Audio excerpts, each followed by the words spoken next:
Welcome to Nationalize. Please subscribe and hit the bell icon for more breaking updates. In spring 2025, the world watched as a freight train left Xi'an, China, bound not for a neighboring province, but for Tehran, Iran. This was the launch of the China-Iran Railway, a 5,000-kilometer iron artery, bypassing the old maritime choke points and rewriting the rules of global trade. For Iran, under years of US sanctions, this railway is an economic lifeline, a way to sustain its economy outside Washington's reach. The rumble of its wheels signaled a new era, a direct challenge to the established world order. The railway is a physical manifestation of China's Belt and Road Initiative, Beijing's plan to redraw global connectivity. It cements a growing alliance between Beijing and Tehran, creating a formidable Eurasian bloc. The implications are profound, touching everything from energy security to the currency of global trade. As the dust settles, the world grapples with the consequences of a project that seemed to burst onto the global stage with undeniable force. The story of the China-Iran Railway is the story of our time, a scramble to control the supply chains that will define the 21st century. One thing is certain, the world before that first train left the station is gone forever. For centuries, east-west trade depended on the sea, with routes vulnerable to choke points like the Strait of Malacca, Suez Canal, and Strait of Hormuz. These bottlenecks, policed by Western powers, made global supply chains fragile and easily disrupted. For China, reliant on imported energy and exports, this was a strategic vulnerability. A blockade could cripple its economy. Iran's situation was even more dire. Decades of US sanctions left it isolated, its ships denied access, its oil exports strangled. The cost of shipping soared with every crisis, and Western institutions controlled the financial and insurance systems underpinning maritime trade. For Iran, the old sea routes were a cage, making the search for a new, sanction-proof trade route a matter of survival. The China-Iran Railway is the answer, a land corridor immune to maritime risks and Western control. It's not just a new route, it's an escape from economic isolation. The China-Iran Railway is the crown jewel of China's Belt and Road Initiative, a multi-trillion-dollar vision to connect Asia, Europe, and Africa. The route begins in Xi'an, crosses Kazakhstan and Turkmenistan, and ends in Tehran, leveraging upgraded rail networks and years of diplomatic groundwork. For Central Asian nations, it's a gateway to the sea. For Iran, it's a pivot away from the West and into a new Eurasian system. Iran invested heavily in its own rail infrastructure, ensuring seamless transit from its borders to major economic centers and ports. The partnership was formalized in a 25-year strategic agreement covering economic, military, and security cooperation. The railway is a direct outcome, a symbol of a deepening alliance. In May 2025, officials from China, Iran, and neighboring countries gathered in Tehran, not just to celebrate, but to plan further expansion. The China-Iran line is only the beginning of a much larger interconnected system. The Iron Silk Road is now a reality.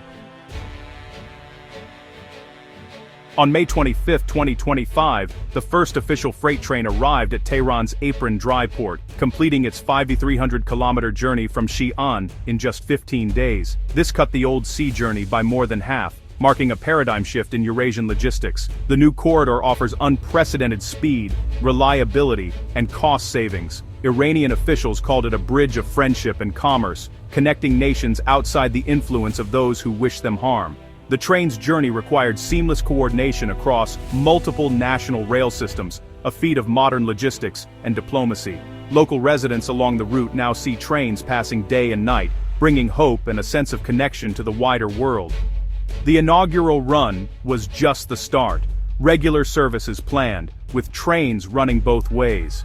Eastbound, Iranian goods, petrochemicals, minerals, pistachios, head to China. The two-way flow creates a balanced, sustainable economic corridor. This train carried more than cargo, it carried the promise of a new economic reality.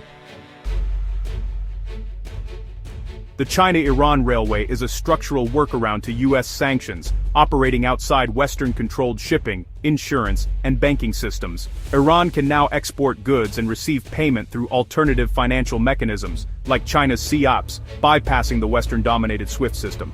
This economic shield undermines the leverage the US once held, giving Iran new resilience. The railway also binds China, Iran, and Central Asia into a bloc with shared interests in challenging the US-led order.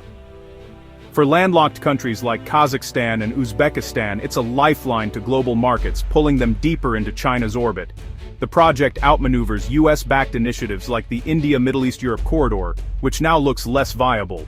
India, hoping to use Iran's Chabahar port as its own gateway, finds itself sidelined as China doubles down on Iranian infrastructure. The railway strengthens Beijing's foothold in a region critical to India's interests, intensifying the rivalry between the two Asian giants. The Iron Silk Road is not just moving goods, it's reorienting entire regions. The shift is profound and irreversible. The US and its allies must now contend with a new axis of influence. The map of Eurasia is being redrawn. In Washington, the China-Iran Railway is seen as a direct challenge to American global leadership. It creates a sanction-proof trade route, diminishes the strategic value of US naval power, and cements an alliance between two of America's main adversaries. The new land route bypasses maritime choke points, eroding a key element of US leverage over China. The maximum pressure campaign against Iran has backfired, pushing Tehran closer to Beijing and Moscow. The railway is proof that an alternative economic system is now operational, not just theoretical. US policymakers face a dilemma: double down on sanctions or seek new diplomatic approaches as the region looks eastward. American responses: secondary sanctions, rival projects, have been slow and fragmented. The China-Iran Railway exposes the gap between US ambitions and its ability to execute them. The world's trade map is being redrawn without Washington's consent. The era of uncontested American primacy is over. Analysts see the railway as a symbol of a multipolar world, where targeted nations build systems to insulate themselves from Western pressure. Dr. Arash Azizi calls it a declaration of sovereignty, a refusal to play by rules seen as rigged. Dr. Elena Petrov notes the transformative impact for Central Asia, turning isolated states into vital transit corridors and spurring investment. But new dependencies arise, as fortunes become tied to Beijing and Tehran. Military experts warn of the dual-use nature of the railway. It can move military hardware as easily as goods, complicating US and Israeli security calculations. The corridor gives China a potential route to project power into the Middle East, making it harder for adversaries to monitor or interdict. Some experts question the long-term costs, warning of debt-trap diplomacy and the risk of trading one dependency for another. The immediate benefits of bypassing US sanctions are clear, but the price of Chinese patronage may be high. The Iron Silk Road is both an opportunity and a risk. It's a new front in global competition, economic, political, and military. The world is watching to see who will benefit most. The stakes could not be higher. The strategic threat of the China-Iran Railway drew a swift response. Days after it became operational, US and Israeli airstrikes targeted Iranian infrastructure, including key railway nodes. The attacks aimed to cripple the corridor before it could be fully established, sparking a brief but intense 12-day war. The conflict was about more than nuclear programs. It was a battle over supply chains and strategic connectivity. In retaliation, Iran closed the Strait of Hormuz, a move made possible by its new overland route to China.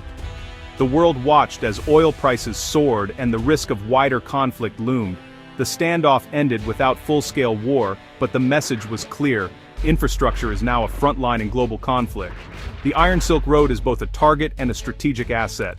The battle for the 21st century will be fought over corridors, choke points, and supply chains.